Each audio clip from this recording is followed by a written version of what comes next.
All right, guys, welcome back. And I'm here with Madam Mahalet.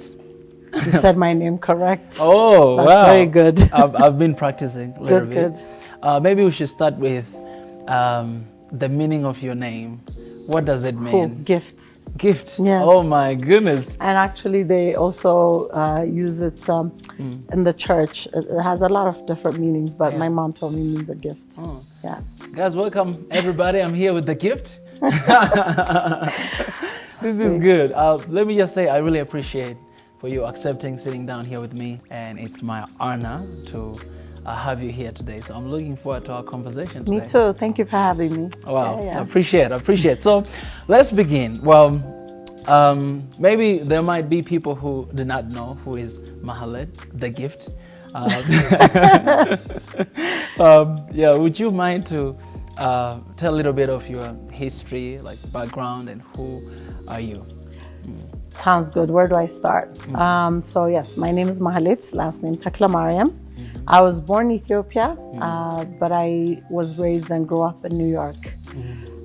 So I lived most of my life in the States, mostly New York, went to college in different states, Minnesota, but finally graduated in Baruch University, New York City. I decided to, now I live here, obviously in Addis Ababa, Ethiopia. When did you move back? 2008. Okay. Yeah. Actually, it was never my intention to move back, but when I met my husband in the States, that was always his plan, and I liked the idea. I said, why not? So yeah, I've been back now since 2008. I am married. I'm a mother of two teenage daughters. Oh. Yes. That must be beautiful. Yeah. Looking at you, yeah. Thank you. And sibling of 8. We're 8. Wow. Big family. I'm big the family. eldest one. African family. Yes, typical, right? So I'm the oldest one, and I have 2 sisters and 4 brothers. No, 5 brothers. Yeah. 5 brothers. Yes. Wow, that's amazing. What about when it comes to your career? Like, I know what you do, and we're gonna talk about that in a bit. But I'd love to know the background of that. Like, where did it begin? And yeah. Good. So let me start. Before I moved here, while living in the US, I was part of a lifestyle magazine called Tadias. Okay. It was an Ethiopian American lifestyle magazine. When they first launched, I mean, I guess fashion was always in me, and they didn't have a fashion section in the magazine. And so I proposed to them to do, my background is marketing actually. So I said, why don't I, partner with you guys to do the marketing, the sales, and then promote, fashion, the not diaspora, but the Ethiopian Americans living in the US to promote the designers there on the magazine. So I was part of that magazine, Tadias. Now it's just online, they don't print anymore.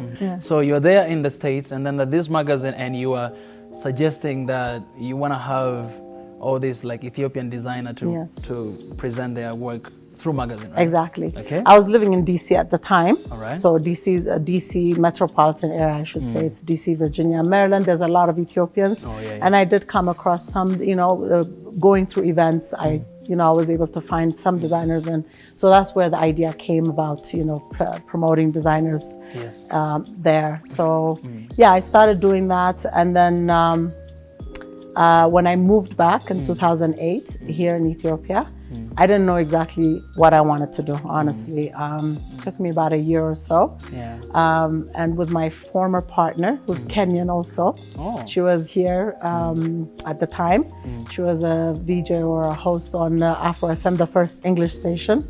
And I just came up with the idea at the time. I said, there's not major big fashion weeks in the continent that I knew of anyway. Yes. Of course, there's one in South Africa at the time, but I said, why don't we organize start a fashion week here? And she said, it's a brilliant idea, let's do it. Initially, actually, we wanted to do both music and fashion. They kind of go together, Yeah, exactly. So we started putting the proposal together. And then at the time in 2008, Magic System, if you know them, they were very popular. Exactly. Big group, Yeah. So through her connections, we started approaching, and then it was too expensive to bring them here. We said, why don't we just put the music aside? Maybe we should just focus on fashion. So yeah, that's basically how it started in 2010. 2010. Yeah. What was the goal when you started that? And also feel free to mention the name. Yeah. Yes. Linda Murithi. If you're watching, she's still based in Kenya now. Okay. She's not here anymore. But yeah, the goal was really not just to organize fashion shows only, but really having an open conversation about the industry, because it is an industry. Exactly. And having that conversation, how do we build the industry, And even in the beginning, we didn't even know where to find the designers, Exactly, yeah. 2010, of course, we can Google and find some here and there, which we managed. But here in Ethiopia, it's not big. So it was a bit difficult, but we were able to find about 6 designers at the time from Ethiopia. We had one from Tanzania as well then, from Kenya, from South Africa. From Somalia, but they were based in the US. They were on Oprah at the time, actually. They're very famous. We were very persistent. So they finally answered, and they came. Matano twins, if you know them. I don't know if they're that big anymore, but yeah, that's how it all started, basically. Yeah. Wow. 2010, and right now is 2022. Yes. It's 12 like years. 12 years. Yes. Right? So what would you say about that goal that you have, and it has been 12 years, like how much you've achieved what you wanted? A lot, I have to say, because I do see the growth within the industry, meaning there are a lot more institutions now, schools, and artists. And funny thing, years later, of course, I now we hear about Lagos Fashion Week, and then Arise Fashion Week, and they kind of all started around the same time. About then 2010. There was also Africa Fashion Week London, and so forth. So definitely, there's a big change since then, for sure. One thing that I was really impressed is how many Africans are involved in your fashion week, the Hub of Africa. And I think this is one of the ways, I was talking to your brother, that this is one of the ways we can actually, unite our people, because everybody wears something, right? I don't know. How can you rate my fashion today? You're not wearing African, no? We have to change that. I gotta change it right now. But honestly, because everybody wears something. Yes. And I think for the things that, for the thing that you're doing and some other fashions out there, I think it inspires a lot of people, right, to be proud of who they are. Because I had an opportunity to be in your fashion week and seeing, the African clothes, right? Beautiful girls walking by and handsome guys, representing Africa. And I was just thinking that, man, this is a beautiful way to unite people, actually, because everybody wants to look different. Everyone wants to feel different, right?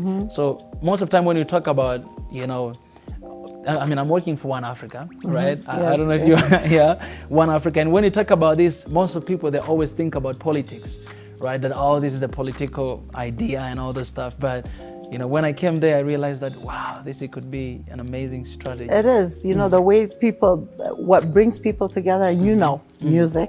Yes. Definitely fashion, I think. Food, right? That brings people together. So for One Africa, there was a musician, I don't know if you know her, Munit. She's a very popular singer. She sang about One Africa years ago, her vision back then. I see it coming, it's exciting. And for us with the event, as you mentioned, although this year we didn't have that many other African designers, because of the timing, normally our events are in October. We pushed it by about 3 months and decided to do it in January, and we decided to keep it mostly Ethiopian for this particular event. So if you notice, the majority of them were Ethiopians. But when we started the event, for what you asked me earlier with Linda, it was not to just have Ethiopian designers, but definitely, like I said, from the continent. So we've always had designers from all over. I mean, how many countries have you guys worked with? Oh my God, a lot. From Gabon, from East, I think Kenya, definitely Tanzania, Uganda, So many to mention, honestly. South Africa, Morocco. We also had designers from Morocco in 2018. So yeah, we've had a lot of designers from all over the continent. And the name Hub of Africa came from that because the AU Summit was just happening this is the hub, isn't it? It's the hub, So that's how the name even came up. Hub of Africa. Yeah. Well, can you explain a little bit about that? Like, so basically, like when you guys are coming with the name, you're like, okay, we're gonna call Hub of Africa. Yeah. That's exactly. Yeah, but we had an advisor at Disalamayo. From the beginning, he was one of our advisors, and when we were thinking about, so what do we call it? Addis Fashion Week, Ethiopia Fashion Week, or because it was going to be an African Fashion Week. Yes. And this is the hub for with the African Union being here. That's how the name came up, Hub of Africa. So yeah. Wow. And what is the plan now? Are you guys gonna continue to do here in Addis? I've seen there's an event coming up on 26th, if I'm not mistaken. Is it 26th? No, the next one will be in October. October. Yeah, we're done with this one for now. Yeah. But yeah, this has been an annual event since 2014. The first 3 events were, due to many not really understanding when we should have it. The first one was in September. Our second one was in April. Then we said, okay, we need to have a set month and, an annual event. So we looked at all the other fashion weeks that are taking place globally. And so we don't clash also with other major events. We said maybe October is the best. So since 2014, it's been in October. Do you guys every year. Do you guys have a plan to do Hub of Africa in other countries? That's been a question many times, so we might have to think about that. Exactly, because I believe you guys have a lot of fans out there. Since you've worked with a lot of different countries. Even right now, I believe there are designers watching out there and they're like, you know what, I want to make, I want to present my ideas or my design in the Hub of Africa. Is there any procedure if somebody want to do that or want? Normally the way we do it, we have our regular designers that we invite always every year to participate. And then we also have application where designers apply to participate as well. So that's been the process. And they can apply through your website, right? Always, We always announce when we are taking application. So if they follow our pages, our Facebook or website, they apply and they participate. That's beautiful. So what is next? What is next? Planning October already. So I think for the last few years, we've been promoting the industry. Now the business part is just as important, some of, I would say most of the designers that have taken part on our platform, whether from Ethiopia, from Kenya, whatever, they've gone global, because now they have documentation of where they've showcased and their brand is promoted. It's already out there. So Anyango Mapenga is one of them. I just saw that she's partnering with a very popular retail store. She's from Kenya. So it has opened doors for a lot of designers. Mafi, which is one of our, Ethiopian designers that's also going global. So step by step, I think the awareness is there. African brands are being respected. They're getting buyers all over. But I think we also have to think continentally. Exactly. We need to do more continentally for sure. So when you look at Africa, right, and we are talking about this fashion industry, right? Is it fashion industry? It is. Where do you see, what do you think we are lacking when it comes to that particular area? Like you see, okay, I think this is the gap and this is where we have to do something about it. There's a lot. Just to mention though, for a lot of the emerging designers, I should say, some of the financial aspect, they'll tell you if you interview designers where their challenges, where they get stuck. So there needs to be a proper institution or association, which there is, so where they have one voice through an association for any policy changes. Some of them do get sheds, meaning a place to do production where the government supports that type of thing. So I think we've fashion was not seen as an industry, I would say, in the past. But now the importance of it is getting there, because we've been very consistent promoting this industry, creative industry as a whole, you know, not just for fashion designers, but even for the modeling industry. I think we've done a lot through our events, because now there are schools, agencies are opening up here and there. So now there's that respect for the modeling industry as well. So yeah, I know it's but it's getting there. Baby steps. You know, exactly. You say something that like back in the days, it was kind of like not recognized, this industry. And from my perspective, like the way I see it, you can correct if I'm wrong. I'm also thinking about those local designers, right? There's just normal people who maybe they don't have really platform to show their work, but we have a lot of them talented, you know, across the street. But you know, and I was impressed when I came to your fashion show, because I met some of them and I had a conversation with them. They're here and I was asking, hey, where are you guys, you know, doing your work?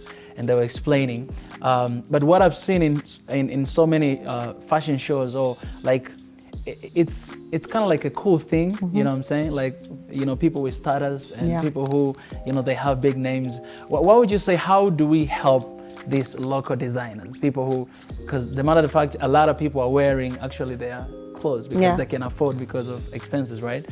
You know, what would you say to those people? I think that to support these designers, although some might be expensive, it's not cheap, you know, because a lot of it, especially if you've seen Ethiopian fabric, is hand woven. Exactly. So that makes it, you know, more expensive. Yes. But again, I think we don't have to always think about just the hand woven, you know. Designers can think about using other fabrics. Could be denim. You can be a denim designer, like Calvin Klein started with jeans, you know what I mean? So we have to think outside the box and start, you know, making more clothes for also the mass, I should say. And the designers have to also continue, you know, of course, keeping that heritage and, you know, the craftsmanship of African heritage and stuff, but doing more and making it more affordable. It's not easy to open up a shop. It's very expensive to own a store. So maybe even starting baby steps through online. But there's a lot of gap that we still need to fill in, but it's getting there, you know? For sure. I love that. I love that. So this could be maybe the advice to the people who are watching right now. If you give them like 3 advice, like top things to consider if you are a designer and you want to make, you know, through this industry, what should they focus on? That's three top things. I think the first thing is they should know and decide which target market they want to, you know. Right? If it's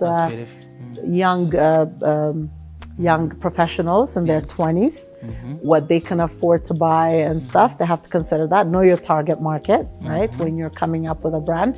Branding is everything. We had, I don't know if you came on Thursday, we had a mentorship program this year.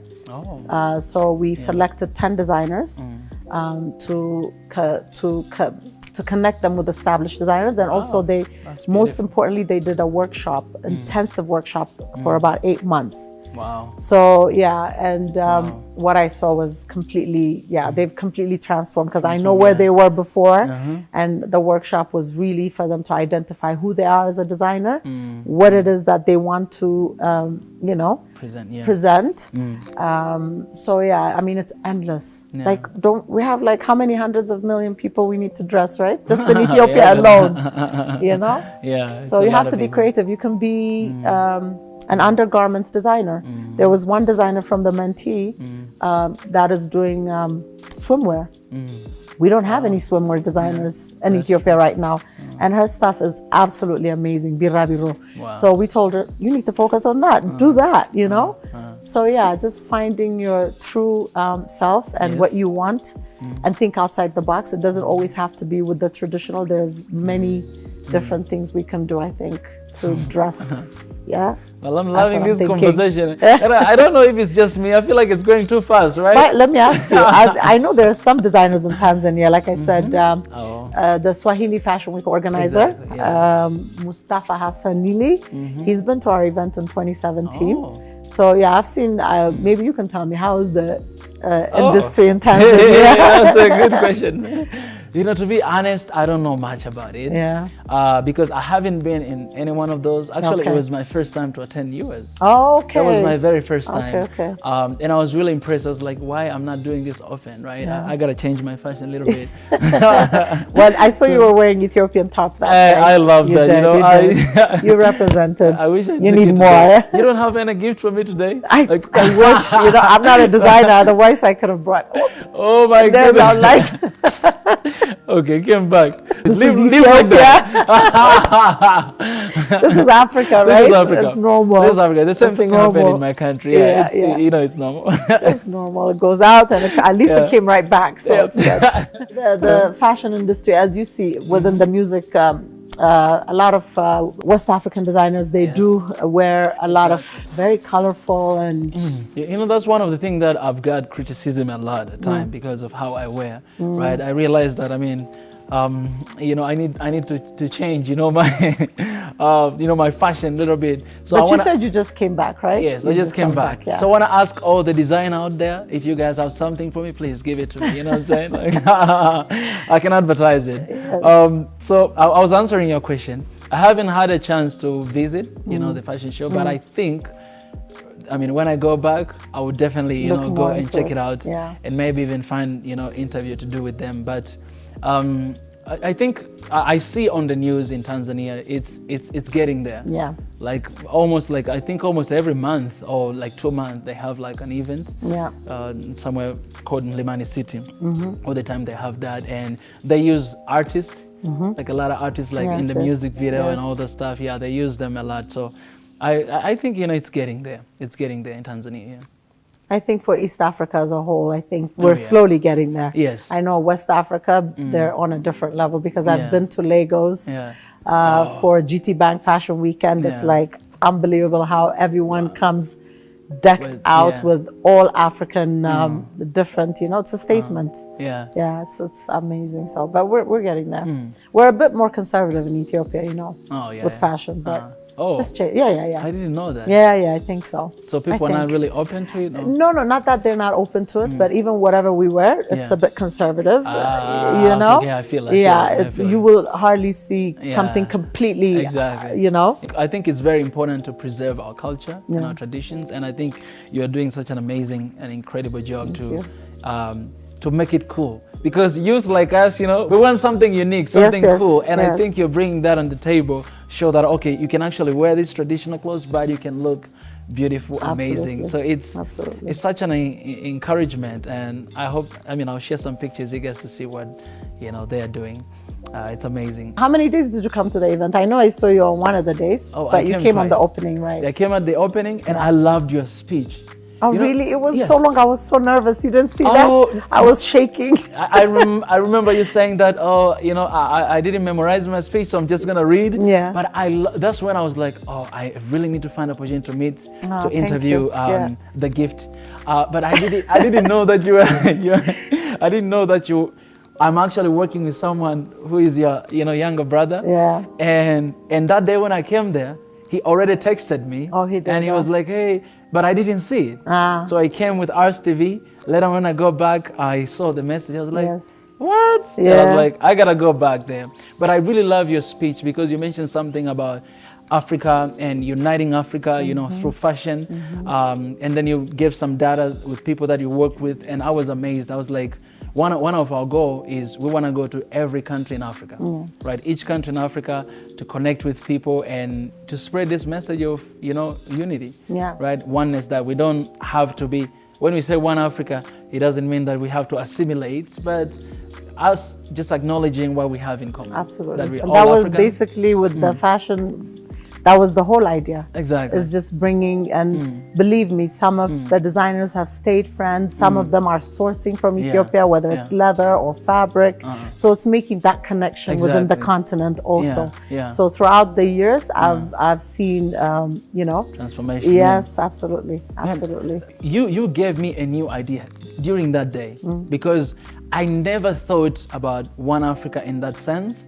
But that day when I got there, you opened up my eyes, and I was like, oh, there's actually fashion, something that nobody's going to say no to fashion, you know what I'm saying? Exactly. Like whether it's old or young, everybody will be like, yes. And I was like, wow, it's a beauty. Maybe there will be a way of partnering and collaborating, you know, in the near future, you know, when we, because you're still thinking about going to other countries, so when we tour, maybe you can. We're thinking about it, maybe regionally, together, you know, even Rwanda is becoming really big within their industry. I was also there for an event in 2019. So there are amazing designers in Rwanda as well. So yeah, that's definitely growing. I see a lot of change. And you know, with the, I mean, we hear it, the Africa Free Continental Trade Agreement, which is opening up trading within the continent. I really don't know if everybody truly understands what that means and how do we do that. I mean, yes, it's there, but now we have to start looking into that. And I'll give you a good example. One of our hair and makeup stylist, Soretti Wellness and Spa, just opened up a Soretti in Kenya. Wow. So you see? That's beautiful. Yes. Free trade, right? So she's opening up, she has one here, she's opening up in Kenya. It's just the whole industry. It could be cosmetic industry. We have one now here, Blame Beauty, Hala's Beauty, hers also Kandeke. So I would love to see more of that also becoming a continental, you know what I mean? Made by Africans for Africans. Yeah, you know? Exactly. Yeah, I like that. Come on, give me some. I love it. Yeah. So I see the whole, you know, it's not just fashion, but everything else that goes with it. Definitely growing for sure. So it's really only bright things from here on. Yeah, exactly. Well, the gift, I want to appreciate. I like how you're calling me. You're truly the gift from God. You know what I'm saying? Because we needed something like this. Like, thank you. And you started 2010. You know, and I believe there's a lot of people watching, a lot of people learning, and a lot of people they're actually starting something, you know, like that, like a little, you know, duplication of what you're doing, because I believe you inspire a lot of people. I came there just one day and I was already inspired. I was like, oh, we gotta do something about this, and I didn't even know you then. So I believe what you're doing is very important, you know, for the continent. If nobody has ever thanked you, let me say thank you for your service. Thank you so much. One Africa, we appreciate you. Thank you so much, and I appreciate you guys for having me for sure.